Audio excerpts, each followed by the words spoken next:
Quando a gente pensa em história, o que vem à mente? Ah, cartas antigas, diários. Isso. Eu imagino logo diários com a capa gasta, documentos oficiais. Papel. Sempre papel. Mas e se uma parte gigantesca da história não estiver escrita? E sim, sei lá, gravada, moldada, tecida nos objetos que nos cercam. Exato. Esses objetos que parecem silenciosos contam as histórias que os documentos deixaram de fora. E que histórias são essas? Especialmente as histórias de pessoas cujas vozes raramente eram registradas, né? Mulheres, trabalhadores, povos indígenas, pessoas escravizadas. Entendi. Os objetos que eles fizeram e usaram são muitas vezes os únicos testemunhos diretos que a gente tem da vida deles. E essa é a nossa análise de hoje.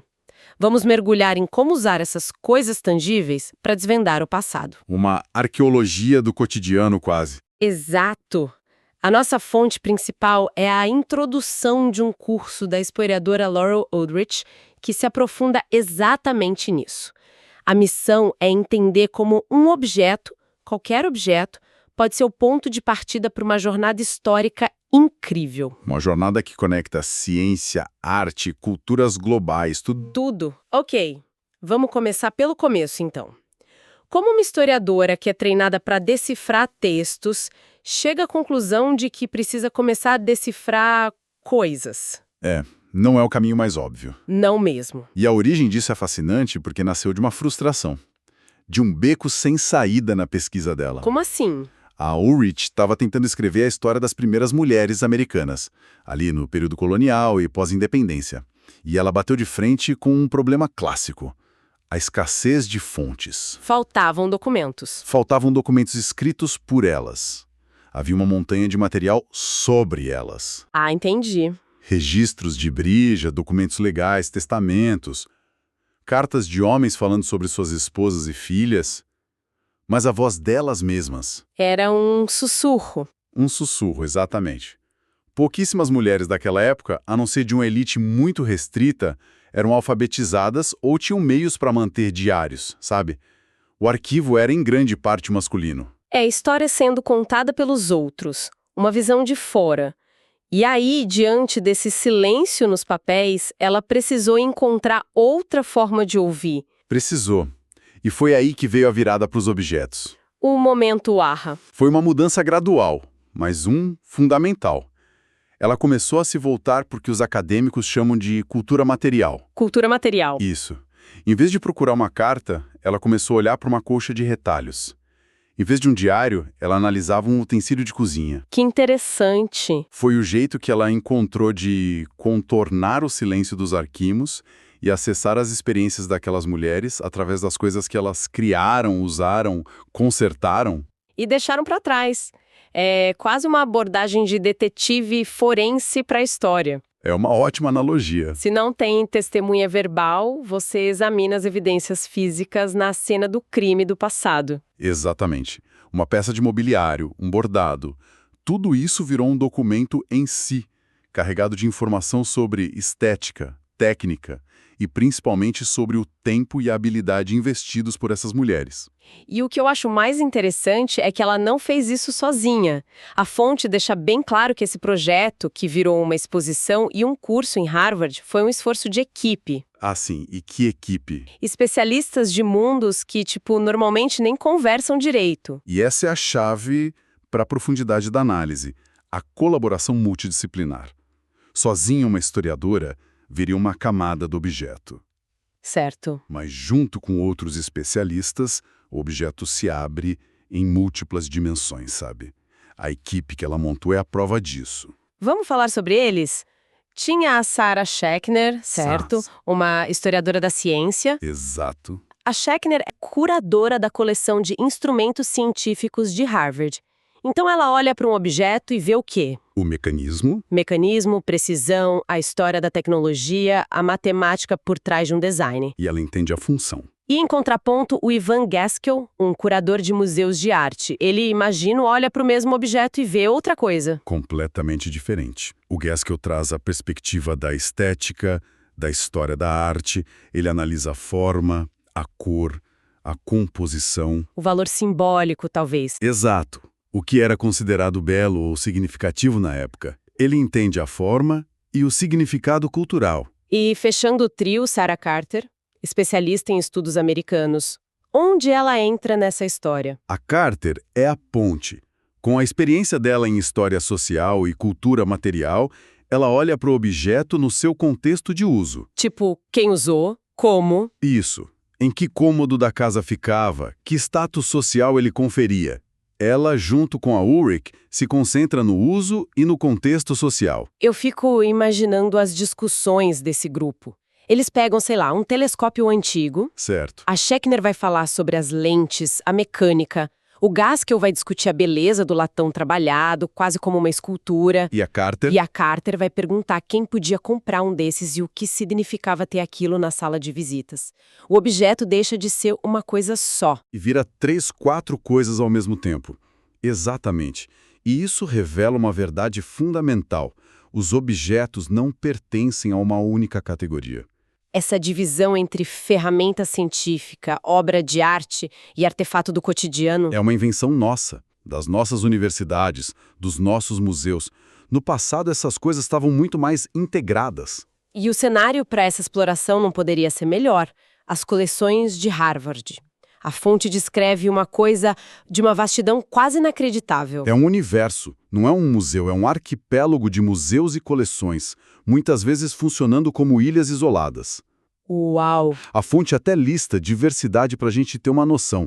Museus de arte, de arqueologia e antropologia, um museu de história natural gigante que se divide em zoologia, botânica, mineralogia. Isso, é quase como se a universidade fosse um dragão dormindo sobre um tesouro que nem ele mesmo conhece por completo. Científicos, um museu de anatomia.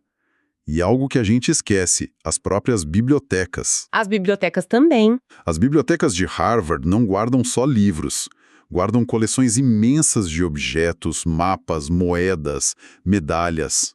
É um acervo espalhado por dezenas de prédios. Cada um com seu próprio curador, suas próprias regras. Exatamente. E o que me pareceu genial na abordagem deles foi justamente a recusa em aceitar essa separação. O objetivo do projeto da Ulrich era, basicamente, arrombar as portas dessas gavetas, né? Sim, e forçar uma conversa entre objetos que nunca estariam na mesma sala. Que incrível! A grande ambição era conectar esses mundos. Fazer um fóssil do Museu de Zoologia conversar com uma escultura do Museu de Arte. Ou um instrumento científico do século XVIII dialogar com um cesto indígena. Do Museu de Antropologia. Essa polinização cruzada de ideias raramente acontece, por causa da própria estrutura da universidade. Se a gente conectar isso ao quadro geral, a grande ideia é que o conhecimento não deveria ser compartimentalizado. Exato. A universidade moderna, com seus departamentos, nos ensinou a colocar as coisas em caixas. Isso é arte, isso é ciência, isso é história. E o que se propõe é quebrar essas caixas usando o objeto como um martelo. E a análise detalhada de um único objeto se torna a prova de que essas fronteiras são artificiais. Me dá um exemplo prático disso. Vamos pegar o que a fonte usa, um instrumento de navegação, como um astrolábio ou um sextante. Ok, um sextante. Para Sarah Schechner, a historiadora da ciência, ele é um triunfo da matemática e da ótica. É sobre calcular a latitude, sobre precisão. A função pura e simples. Isso. Já o Ivan Gaskell, o historiador de arte, olharia para o mesmo sextante e veria a elegância do latão polido, o trabalho artesanal na madeira. A harmonia das formas. Ele veria como uma escultura funcional. E a Sarah Carter, a historiadora social. O que ela veria? Ela veria a ferramenta da expansão colonial, do comércio global. Ela pensaria no navio, nas mercadorias, nos marinheiros. E nos povos que foram encontrados e subjugados com a ajuda daquele instrumento. Exatamente. É um objeto que conta uma história de economia, de poder, de encontros culturais violentos, tudo isso numa única peça de metal e madeira. Vamos tentar com outro exemplo. Digamos que eles encontrassem uma simples xícara de porcelana chinesa do século XVIII, numa das coleções. Ótimo exemplo. Como essa equipe desvenda uma xícara? Os motivos, A translucidez. E conectaria com as tendências estéticas da dinastia Qing e como isso influenciou a arte rococó na Europa. A chinoiserie. Precisamente. E a Carter e a Ulrich. Elas veriam a história do comércio global. Aquela xícara viajou meio mundo. Ela conta a história da Companhia das Índias Orientais, das rotas marítimas. E mais, Ela conta uma história social sobre o surgimento do hábito de tomar chá na Europa, uma nova prática que redefiniu as interações sociais. Uma única xícara conecta a química dos minerais na China, a arte em Paris e a vida social em Londres. É isso. E isso levanta uma questão importante.